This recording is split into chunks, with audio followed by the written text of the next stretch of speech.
Shalom to everybody. Want to first of all thank Ayala Kaplan and all the family, to Michael Janet, and to Oprah for sponsoring the Dvar Torah. It's Ilui Nishmat, our dear member, their father and husband. Who it's Arnold Kaplan. It's Yortzeit.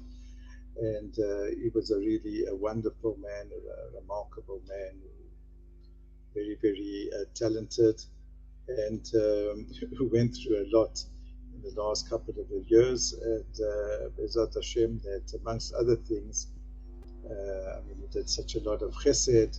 He was a person who took people who were disabled to teach them some maritime skills, amongst many other things. So he's saying that, amongst other things, may the schuyot of learning in his honor be caused to have an aliyah in Gan Eden. So, as has become at least for this year, Bli Neder, I took upon myself to say a little bit about the Gdolim, about Talmidei Chachamim, that the Yortzeit, either before or just after the video is made, and to speak about them and to relate something about their personality or what they wrote, to tie it up with the Parsha Hashavua. So this week, on the 3rd of Tevet, was the Yortzeit of the famous Chaim Shmuelevitz, the Rosh Yeshivat of Mir. He was born, as you can see, on the 1902, passed away in 979, he was, it's very hard to speak about these type of people because they were so remarkable, so incredible. They were, as one person said, they're like mutations. They're just something like from another world. Not only in their talents, but the way they, and particularly now, Chaim Shmuelevitz, how he conducted himself. He was born in Chutz La'aretz in Lithuania, 1900, and well, it was more or less Lithuania, Poland. It used to change the whole time, 1902. As a young, already when he was 19, he was giving shiurim, he's absolute genius, and he was known, and in his eulogy, they published a book which really captures the title, captures who he was. It's called Moach Leib. Moach Leib is mind and heart. Mind in that his diligence and his genius was legendary. He would go over things hundreds and hundreds and hundreds of times over. In no particular order, I just want to just here and there, quote, he used to, sometimes when a person says something, it's because it actually reflects exactly who he is. So the Gemara in Masechet Eruvin says that there was a person called Rabbi Preda, and Rabbi Preda was such an amazing teacher, and he had such patience that what he did was he taught this one student who had a difficulty in learning. He taught him something 400 times. So the Gemara takes that as a compliment to the teacher, that look, here he was prepared to give up his time to teach the student something 400 times. Reb Chaim actually, because of his penetrating insight also to human beings, to human nature, and the moach, the Leib, as I said, the heart that he had, he actually turned it around. Not that he's disagreeing with Chazal. What he's doing is he's just adding. He said, everyone has got such admiration for the teacher. I actually admire the student. Can you imagine a student who's prepared to hear and to listen to something 400 times over until he gets it? And he said that besides that, then we learned when you say something 400 times, what did Rab Preda now? So that's concerning, first of all, the patience and the thirst for learning, which he himself, he would go over and over and over. And that would lead him now to another insight. The other insight was when Rabbi, let's say after the 100th time, what did Rab Preda, what was he adding now each time he tried to explain? what was he going to add on that he hadn't said beforehand, that the student, that he could grasp it? From here, what he said is that every time we learn something over again, and we do it in the right way, it always adds another insight. The Gemara says when a person does chazara, when he does revision, if the person goes over it in that he seeks to know it better, in the end, each time that he reviews something, he will find another inkling, and that's why Rabbi Preda could carry on repeating, but just another little nuance, another little understanding for himself, which then he would convey to the student. And when we speak about the Hatmada of Rab Chaim, we must remember that I said he was born 1902. Then in 1939, 40, at the time of the Holocaust and the Second World War, he and the yeshiva, they fled from Mir, they fled to Vilna, from Vilna to Kedah, from Kedah they managed to get like special transit visas through like a big tzaddik who was one of the Japanese consuls in Lithuania. I've forgotten his name. And the yeshiva en masse went to Vladivostok, and then Siberia, Vladivostok, then to Japan, and then to Shanghai. And they landed up, the whole yeshiva, in one unit, basically in Shanghai for like 5 years, till in 1947. They went to America, and then they afterwards, Reb Chaim came back, and he joined his father-in-law, who was already in Yerushalayim, and that's where he taught and finally became the Rosh Yeshiva in Mir / Yerushalayim in Masha'orim, till the passing of his in 1979. Speaking about Hatmada and absolute diligence, he said that's the key to all growing in the Limud of Torah. And he used to say, there's one area where 12 and 12 is not 24. So he says that's what the Gemara says, that he always used to quote, that Rabbi Akiva's wife, he says he was just speaking glowing terms about Rabbi Akiva's wife, that she gave up. She said to her husband, go and learn for 12 years. He came back, he overheard her saying that if her husband would go for another 12 years, she wouldn't mind. So instead of going into Rav Chaim used to ask, he used to give the Musa Shnuzen in Mir, and he used to ask, but where's his gratitude to his wife? We can't go in and say hello, thank you, and then leave. But that's what he said. He said that in this case, 12 and 12 is not 24. To learn 24 years without interruption is not the same as 5 minutes to hug and kiss one's wife, and another 12 years. So that's why at that stage he didn't go in. By the way, he said that just that we should make no mistake about it. He said that the only person that one has to have absolute gratitude, not the only person, but the person to have gratitude for is it's indispensable, is for one's spouse, for one's wife. And the other thing that he always used to say, speaking about diligence and constant learning, consistency, he used to give, I'd like to say it since that the Kaplans come from South Africa, in the Makor. So you remember there used to be like a little rhyme. Polly put the kettle on, we all have tea. Suki took it off again, we don't have tea. So he actually used to use, he didn't use those words, but he gave that mashal. He says, can you imagine a person puts on the kettle onto the stove, and as the kettle's going to boil, what he's going to do, they take it off. Then what he does is he does the same thing, process. He can do it 100 times. He'll never would have had boiled water.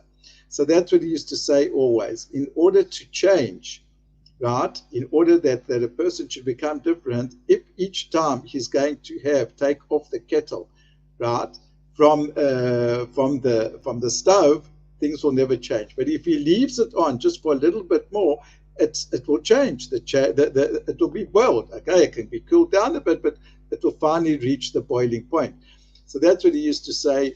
People who learn like Torah, you learn Torah, then you stop, then you go back to the yeshiva, then you go to the holiday. So if you've got this constant to and fro without it being constant, So then the required change is not going to happen. So that's the one thing. On the other hand, he had this unbelievable, like this Leib, as we said, this like pulsating, sensitive, very deep feeling heart. A couple of examples, then we'll relate something that he said to the Parsha Shavua. So first of all, they say that I was in Mir, but for a while, only for 6 months. I heard a couple of things of his, but basically it was only he passed away before I was there for a long time.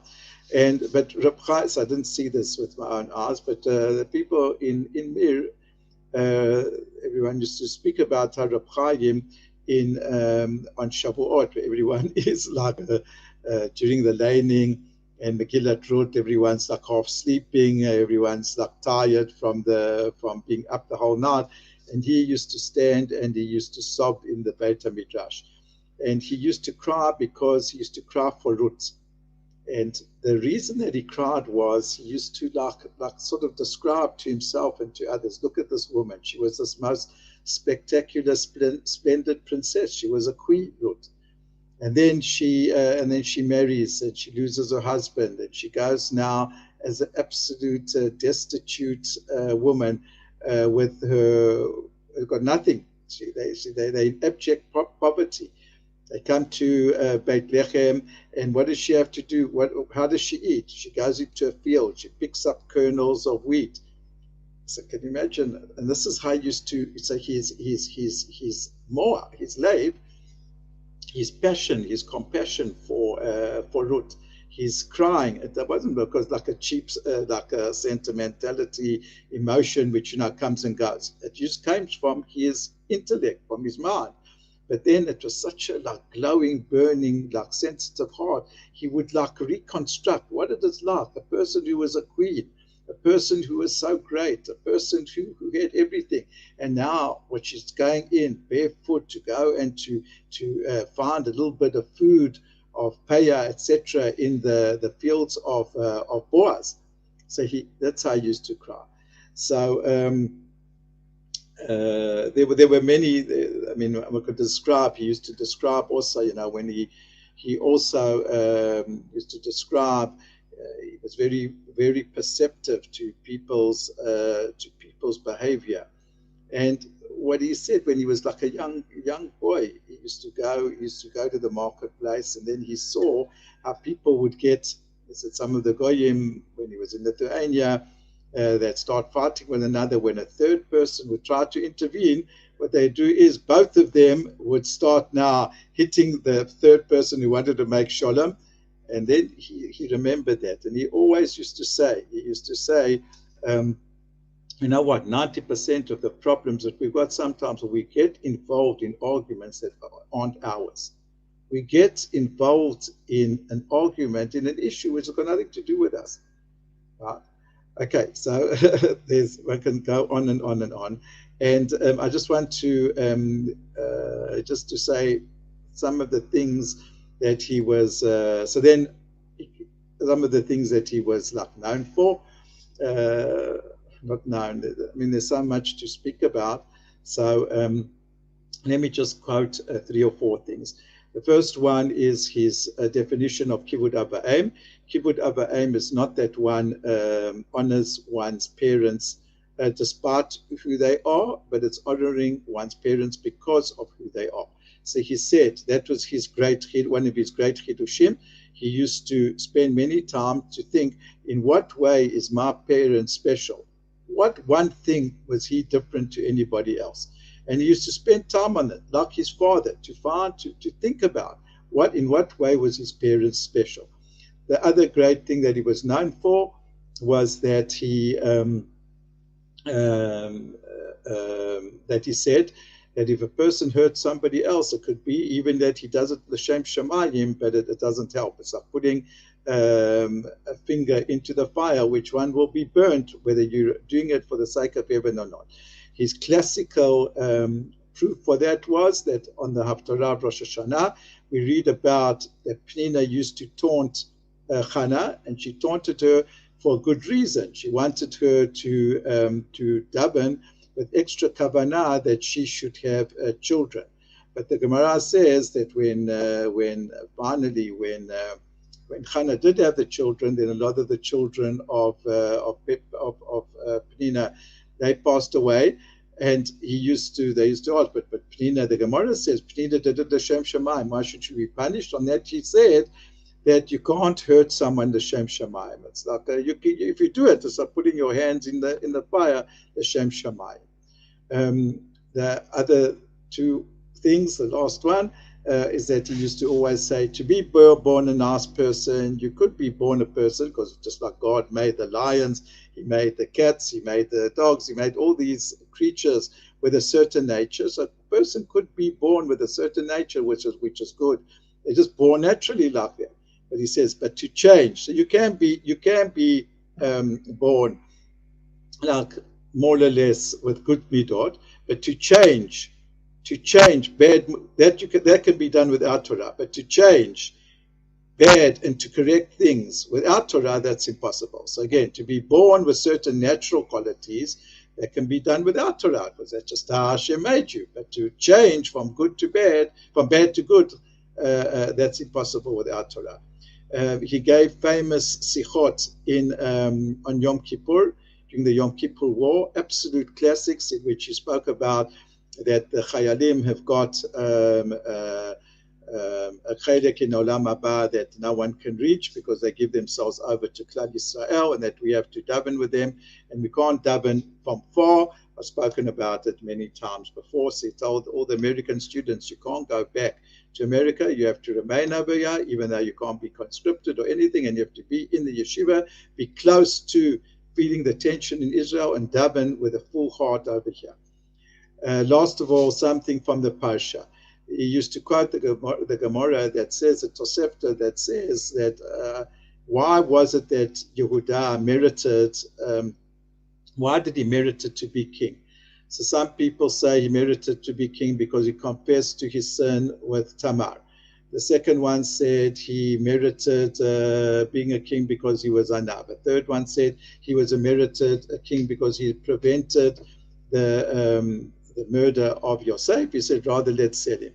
And the other opinion is that he merited being a kingship because he stuck up for Binyamin. He said to Yosef, he didn't know that he was Yosef, yeah, I guaranteed my father that I'd bring Binyamin back. Let me be a slave, and let Binyamin, I'll be in a slave forever, and I'll let Binyamin go. Rav Chaim said that all these various explanations, we can boil them down to one factor, and that is to accept responsibility. The essence of leadership is the ability and the nechonot, the preparation to be a person who is achrai. In that way, to be responsible. In that way, he used to also explain that the Yerushalmi says that a chatan and a person who was appointed to a position of power, and there's another one which for the moment just escapes me, all those people are Hashem forgives their sin. So he asked, but why should a chatan, if he didn't do tshuva, why should he be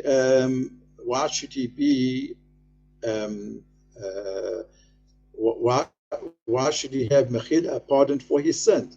The Gemara learns it from that Esav married Maklat, and the word Maklat, that was her name, comes from the word mochel, to pardon and to forgive. But Esav and Maklat, when they got married, they didn't do tshuva. Esav remained the same Rasha. But the forgiveness of certain sin was because when a person gets married, so then they take upon themselves responsibility for their wife, responsibility for the family.